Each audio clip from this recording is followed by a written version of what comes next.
Tushangilie Kenya, taifa letu tukufu, Kenya tunayoipenda, Kenya nchi tunayoipenda. Twajivunia sana tukijiita wa Kenya, nchi yenye baraka, Kenya nchi yenye baraka.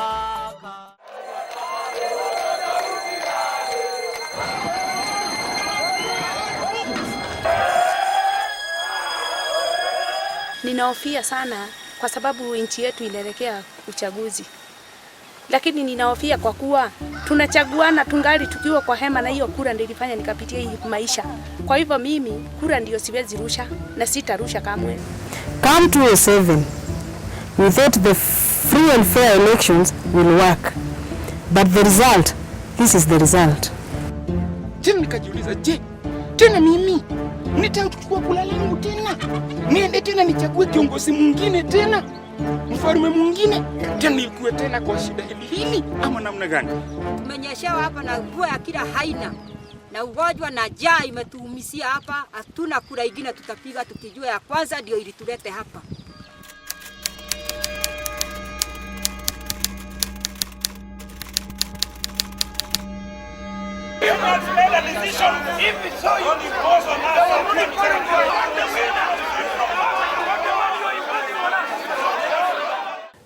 That I will say is the dark history of election observation in Kenya, in the sense that the civil society observation initiative then did not rise to the occasion to secure the integrity of the ballot. The reason behind the violence that followed the results of 2007 can be traced back to our history right from the beginning, 1963 and onwards. We have been entrenching one-party system. We've moved from there, we've built up a multi-party system, but since we have entrenched tribalism in this country, multi-partyism has simply reflected various regional and tribal arrangements. So by the time we go to 2007, much as in 1992, 1997, we had seen clashes.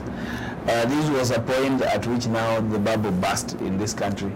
And we've seen and we saw that actually Kenyans turned against each other, Kenyans killed each other, property was destroyed. And you can say that this is a failure of institutions if you're looking at the institution of the presidency, if you're looking at the institutions of parliament, and you're looking at the judiciary, because indeed one of the reasons that was given as to why the losers did not want to resort to the court process is they had no faith in the judiciary. This was not the first election in Kenya that ended up in violence. It is not the first election that was marred by a number of features well before the counting process that elicited so much public comment.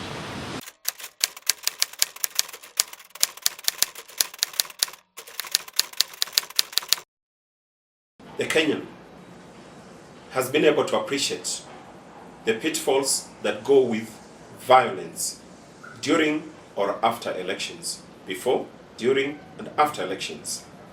They have been able to see for themselves the extent to which violence destabilized not just the whole nation, but individuals in the nation called Kenya. At least we are trying to reform the security sector.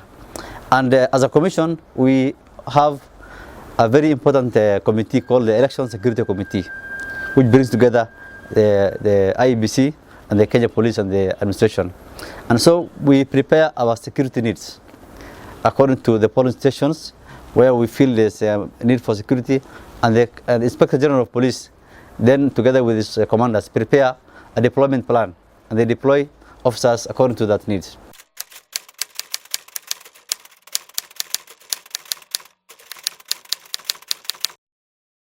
Election observation or elections is a very specialized area.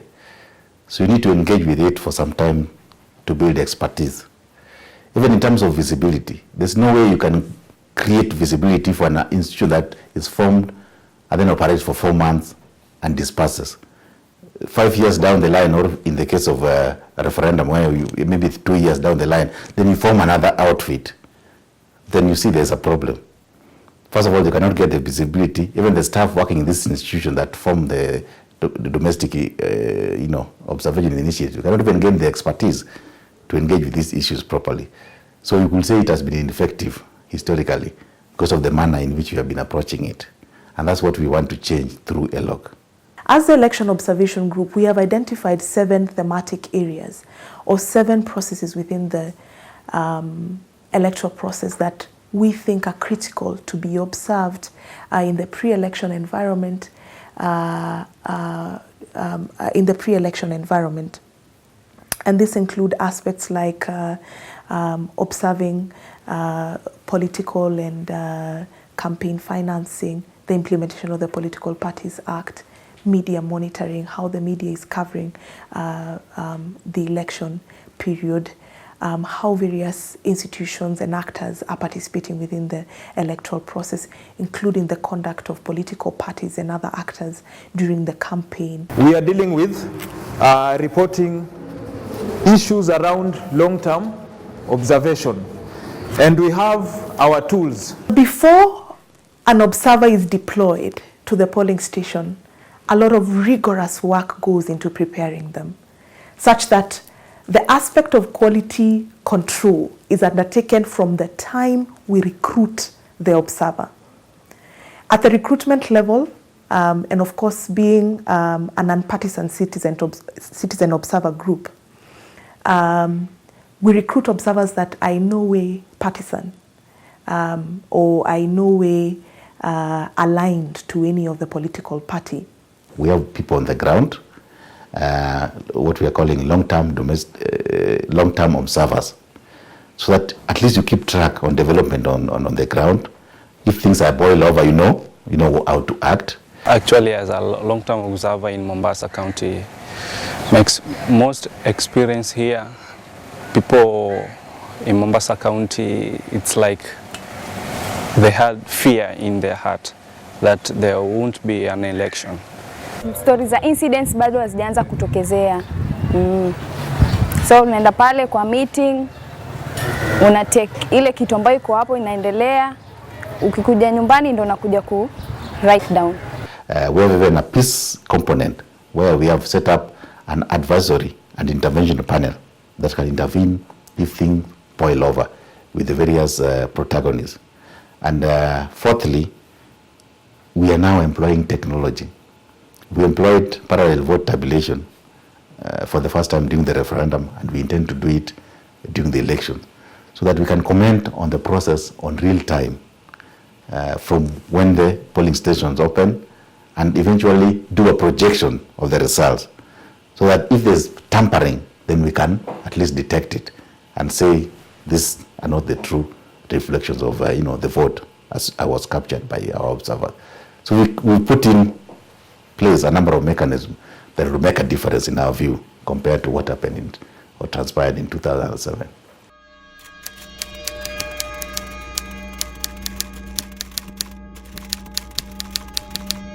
PVT is a scientific methodology for observing elections. It goes by various other names depending on which jurisdiction it's being implemented. Some of them call it a quick count, others call it a swift count, others call it a rapid assessment of the electoral process. It's essentially a methodology that relies on the use of statistics, database, and of course the use of the human observer. In terms of the 2013 election observation preparedness, what Elog has done is make provision for utilizing PVT as one of the methodologies for election day observation, that of course complementing the work of general observers. PVT comes in handy to play that role of providing independent scrutiny but also independent safeguard to that process, but also independent verification of the outcome itself. And this is why PVT will be very, very essential. PVT is useful to citizens because it secures citizens' right to vote, but also enables security of a fair electoral process and outcome. So that is the guarantee that we can get when we use PVT.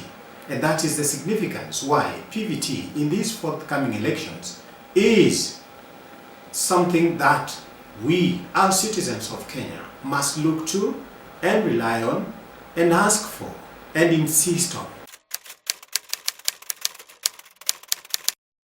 These elections are very important. They are a milestone in Kenya's democratic development. We've been trying to transit into a democracy for the past 20 years, and we have had false start. If we manage these elections properly and get a popularly elected president, then we'll say Kenya has transited into a democracy for the first time. For the first time since the introduction of multi-party democracy.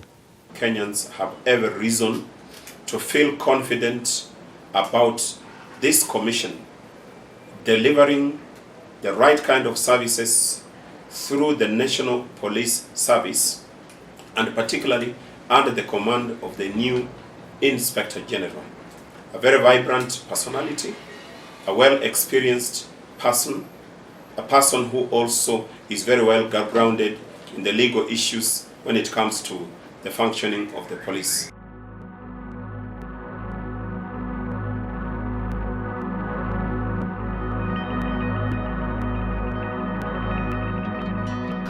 The Commission has prepared adequately for this election. We have employed all the staff that we need to employ for the Secretariat. We have requested the funding we require to conduct the election, although we didn't get all that we required. But at least we have been given sufficient resources to conduct both the general election and also the runoff, if there's going to be one. We have classified the stations. We have got about 33,000 polling stations. Some stations may have maybe 450 voters per stream. Others may have maybe up to 700, depending on the density of the area. And so we have already gazetted all the returning officers from the county elections to the constituency. And these are going to be the key guys who are going to work for the Commission and announce the winners of the elections in all the elections that we are going to hold.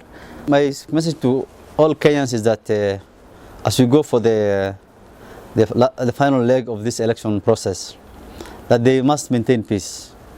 I can assure them on behalf of the Commission that we are going to put our best foot forward and conduct a credible and a transparent election. They will be able to believe in the results that we are going to announce.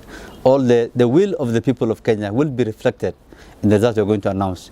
We are going to make sure that the media have access to all our results transmission and they can transmit to Kenyans and even online. And so I want to assure them that the Electoral Commission will take its part and make sure elections are conducted very professionally and very efficiently. We cannot accept to promote violence. So for me, absence of violence is the first sign of wanting peace.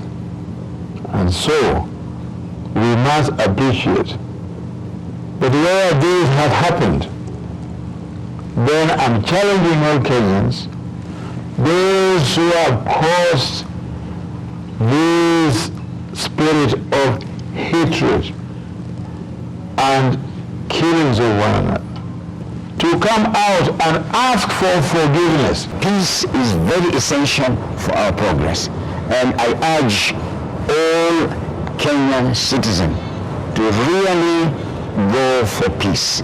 And as I said earlier, peace is obtained when there is justice. Treat peace the way we treat good health. Peace is precious. Let's not lose it once again.